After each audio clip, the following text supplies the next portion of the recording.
talk about, obviously Vlogmas, the whole point of this is to kind of just have fun and talk about whatever. And so I was thinking, my mother actually came up with this idea because we were talking about different like video ideas. And one thing I wanted to talk about was like my best Christmas. Now I have to say, it's so funny. She made a joke. She was like, oh, being the child of a divorced parent, everyone always says like, oh, it's great because you get 2 Christmases. And like, no, because my father really didn't do anything like that. It's like he didn't have the money or desire to like do anything special. Unlike my mother who, worked 2 jobs and worked really hard to like always make sure my holidays were special. And like that, not even just Christmas, like Christmas, Easter, all of it. Like she really wanted to make sure every holiday that I had was as special as it could be. And I always appreciated that. Now, one of my favorite Christmases, I don't know if I've ever told this story on here, and this is going to be a wild one. So just be prepared because this is like simultaneously my favorite Christmas and a really shitty Christmas in a weird way. Like it's so weird to talk about because it's like it's a little bit of both. It was a great Christmas in some respects and a really shitty Christmas in other respects. So it was the first was it the first Christmas we were out here, or we were in Vegas? I think it was the second Christmas we were in Vegas because the first Christmas we was it the first? It was like 2000. Sorry, I'm going to be stuck here for 20 minutes trying to figure out which Christmas it was. It was either the first or second Christmas that we lived in Vegas. We went out in 2001, and I think I came out in June because I was spending the summers with my father at that point. So I spent like all of my summer vacation with him. The rest of the family came out in July, and then I guess from July to like literally right before Christmas is when we moved into the new house because it wasn't ready at the time. My grandmother and my aunt had each gotten a house because they had sold their house in California. It's a whole long story. Anyway, so I think it was the first Christmas, actually, now that I think about it, that we were out here. For whatever reason, there was a delay. I think they had originally planned to get a different house, but it wasn't. Something fell through. I never knew exactly what, because I was like 10 at the time. So I didn't really know or understand, nor was it really my business to know what went on there. But suffice it to say, we had to live for like a few months when we first moved there into like a extended stay, and people do that all the time when you move to a new state. It can be very difficult to, find an apartment or find a house. They were very determined to get a house. So it was like finding a place to live when you first move to a brand new state can be tricky if you don't have that planned already.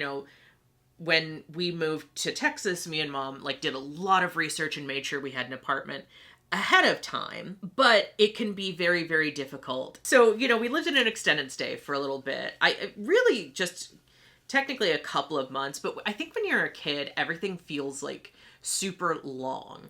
And it was literally, I want to say the weekend before Christmas that we moved in, literally a few days before we moved into this place, a few days before Christmas, we were moving into this place. And so it was very, very exciting, but it was also a huge change and, kind of nerve-wracking, and you're trying to unpack, but you're also trying to decorate for Christmas and have a Christmas tree. And thankfully, my mother was able to find one.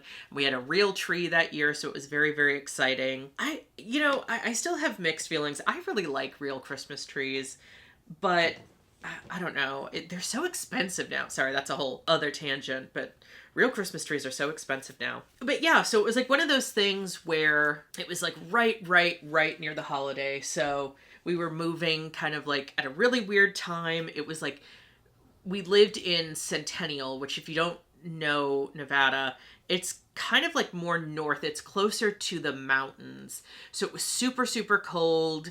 It was almost icy. So that was really fun because it was the closest thing I'd ever had to a snowy Christmas. And actually we didn't get snow that year. We actually got snow quite a few years later. But what was fun about it was like the driveway got icy. So we like, because of like the sprinklers. So like the grass was icy, the driveway was icy. So like me and my cousin literally took our boogie boards, because we were California girls, and just boogie boarded down the driveway. Not a smart idea, but the driveway was like on an incline.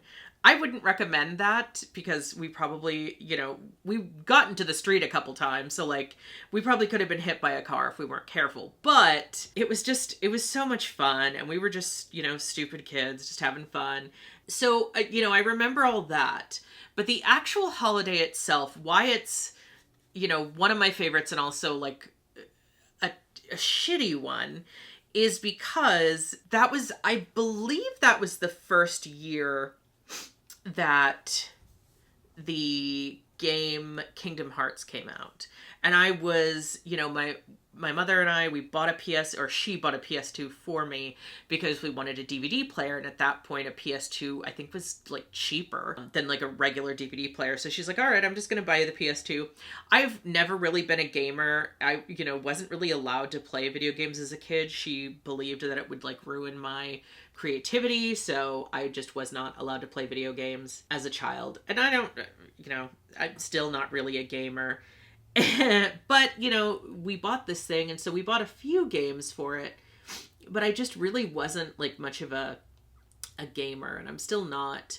But I really, really wanted Kingdom Hearts because I, you know, thought it would be so much fun. So she bought me Kingdom Hearts, and she also bought me, this was back in the days of landlines.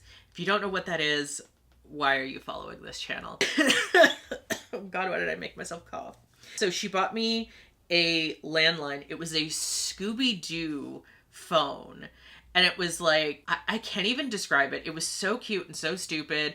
Like every time it rang, it like was sounds from like Scooby-Doo. It was just so cute and stupid, and I loved it. I loved that phone. It's only a phone call. I've actually found it on eBay, and I've thought about buying it again just because I loved that so much as a kid. So yeah, I don't know, stupid little things like that, you know, that you love as a kid. So like I got those gifts, and that was super, super exciting, and it really meant a lot to me, right? That was like so much fun. We were in this brand new house, and it was big, and I had my own room for the first time, and it was all very exciting in that respect. But at the same time, you know, my father was invited over, and I think in hindsight, it was probably that, you know, he was not working, he did not have money, you know, he did a lot of very expensive things for my time, you know, when I first came to Vegas. Like he wanted us to see everything and go to all these places that are very, very expensive. Not that I asked him to, he just wanted to do this. And so, you know, he was the sort of man who just, when he didn't have money, just got angry and made it everyone else's problem. And so I think what the issue was, you know, as a kid, I had no idea, but I think what the issue was is like, he just would start fights with people, you know, out of nowhere. And it just drove everyone insane. And, you know, me and my cousin start crying because he's, you know, screaming at everyone, having a fit about, you know, at the time I had no idea what. And I'm assuming it was like, oh, he's mad because, you know, it's the holidays and everyone's got nice things, but you don't have any gifts to bring, you know. And so I think he was just mad about that and made that everyone else's problem because God forbid a man go to therapy. So it was a whole big thing, right? And when you're a kid, it's all so very dramatic.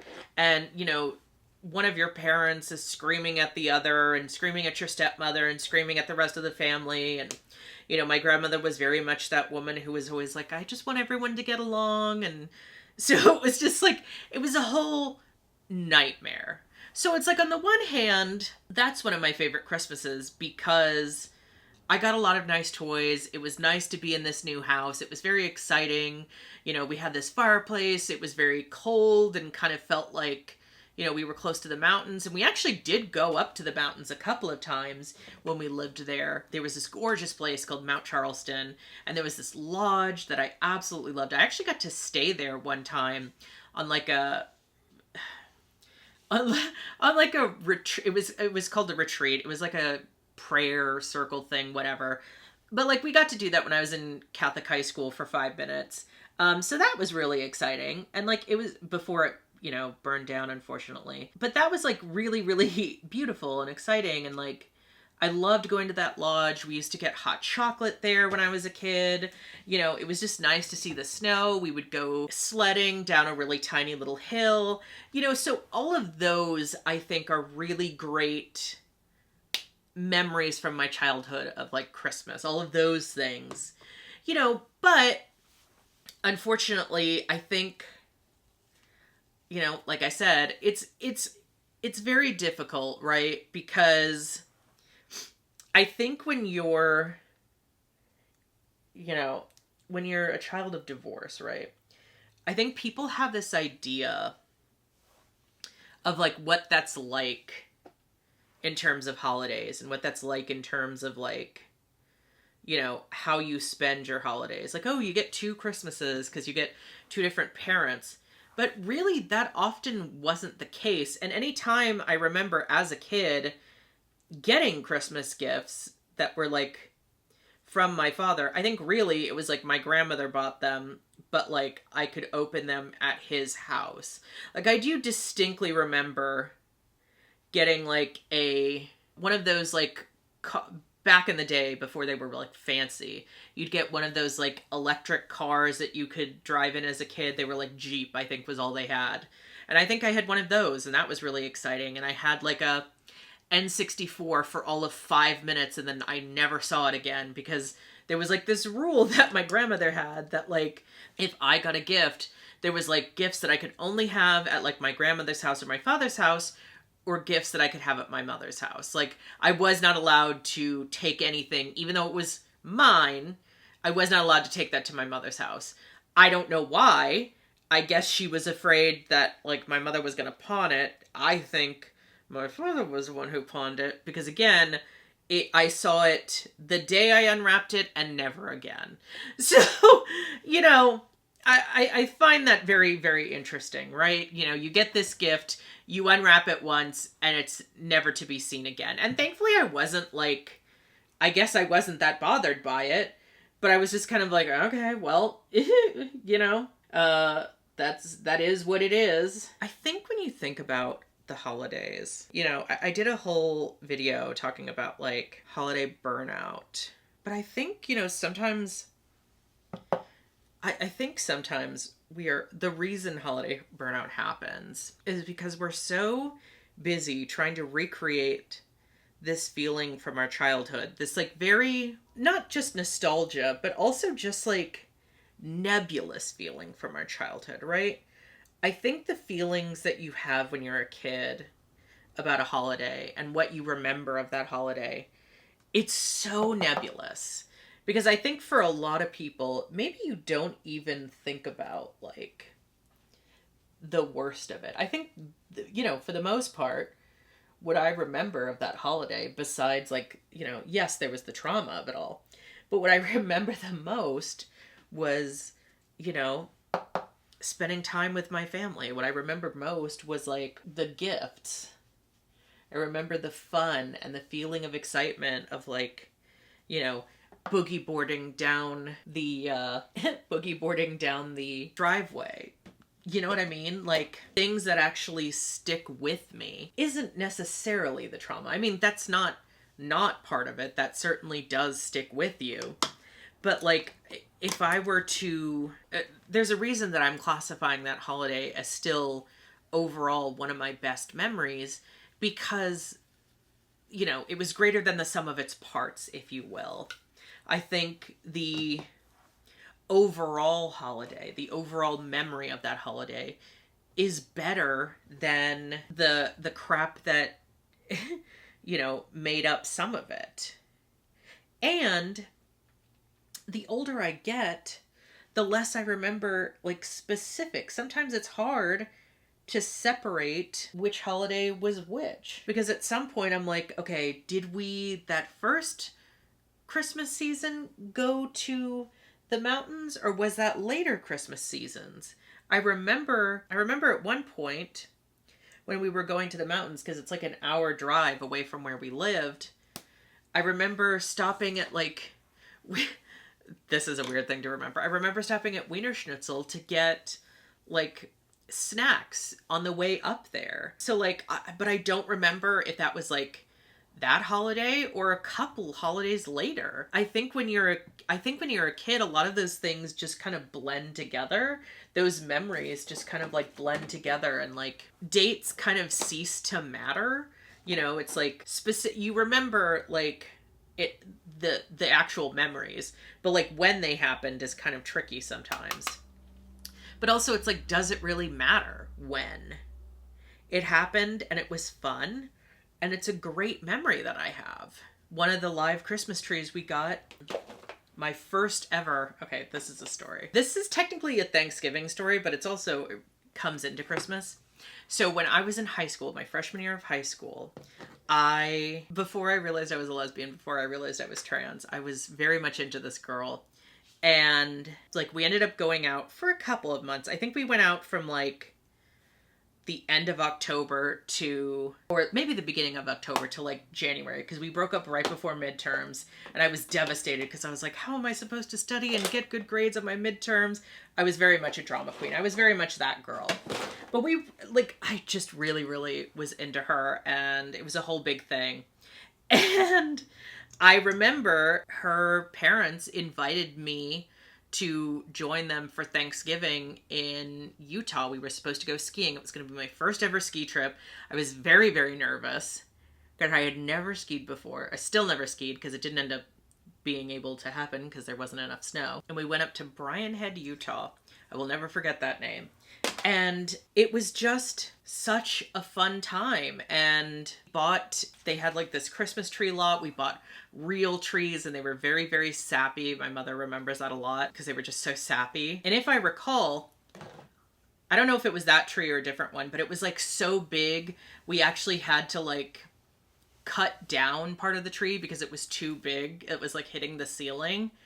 And that was a really favorite memory. That was so much fun, going up to like a ski area. Again, seeing snow was not something that I was accustomed to. And like, it was actually really fun.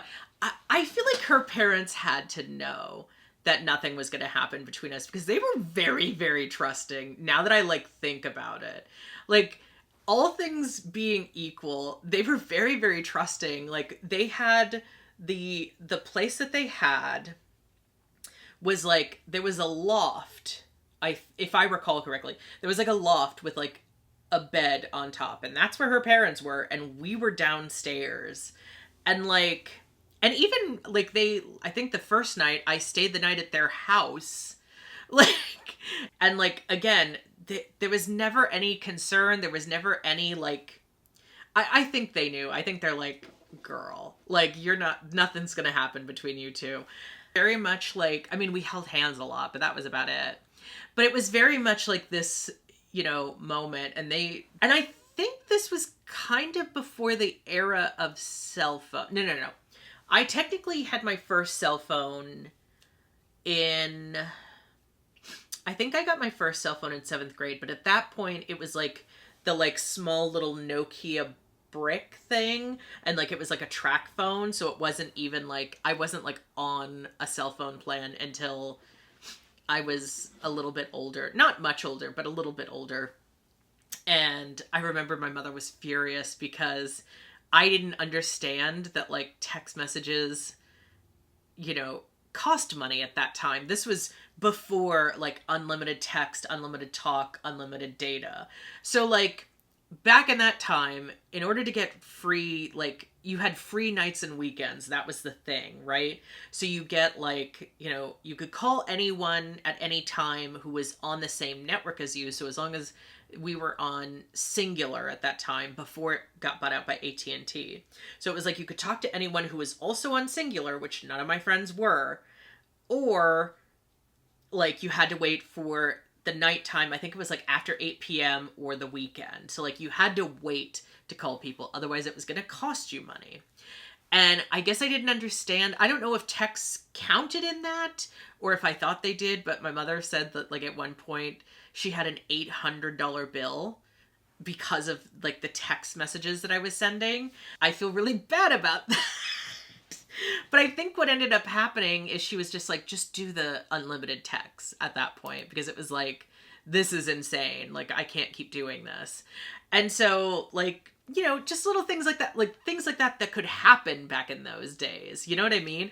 Like now you think about it, you like, I don't know, I send maybe a handful of texts at any given time. Most of the time I'm using like Wi-Fi or like data because I'm sending stuff through like Instagram Messenger, Discord, you know, Facebook Messenger. I'm not really sending stuff through, you know, the mediums of like a text message. I receive text messages, but nowadays they're mostly spam. I think because you don't really have, most people have unlimited text now. So it's like every text message you get is just spam. And I'm like, I don't want that. I don't care. And I think that's kind of the downside of like a lot of people having unlimited text messaging, is that now it's like, it's all spam. It's all stupid scam shit. And that's why I don't, you know, anytime I get a call, it's either my mother or it's like spam. Like it's never anything interesting. How did I get from a trip to Utah and my first ski trip to then text messages? How did we get here? I don't even remember. I remember, yeah, okay. Oh, I was talking about whether or not I had a cell phone plan, and then I just went off on that tangent and left the building. Why is that so me though, that I'm like having a conversation and then just go off on a tangent and I never get back to the conversation because I'm just off on Planet 9. Oh my goodness. Okay, so what I was getting at was, you know, I think because at that point I would have been on Singular. That was my freshman year, so I didn't have the iPhone yet. I got that during my sophomore year. So I do remember, I don't think we texted each other. We talked to each other a lot on like Instant Messenger, I think, or like, I remember, okay, this is so embarrassing. I remember we would do this thing, and I'm sure I still have them somewhere, because I don't remember ever deleting them. But I remember we were using Google Docs to like send each other love messages. We would like, I think we were like both on the same Google. I don't think we were emailing. We might have been, I'm pretty sure it was like Google Docs. And it was for like an old email that I don't have anymore. But I still have access to it, I think. But I distinctly remember we were like we would like write little love letters in like Google Docs and just like send it back and forth to each other. And like, I'd write something, they'd write something underneath that, I'd write something again. We were just so ridiculous. I found them one time a couple years ago and I was just like, I can't read this. But I could like see the like, maybe it was emails, because I could see like the subject line. And I guess you can title your docs. Maybe it was emails. I don't think it was like Google Messenger or anything like that. I think it was like either emails or docs, but somewhere in my head I remember it being docs, like Google Doc messages. But anyway, whatever it was, I could like see the like subject line and I was like, oh my God, girl, you were so cringe, but also so very like, I've always been this like romantic bitch. So like some things never change. That was my first lesbian experience, except I didn't, you know, realize it at the time.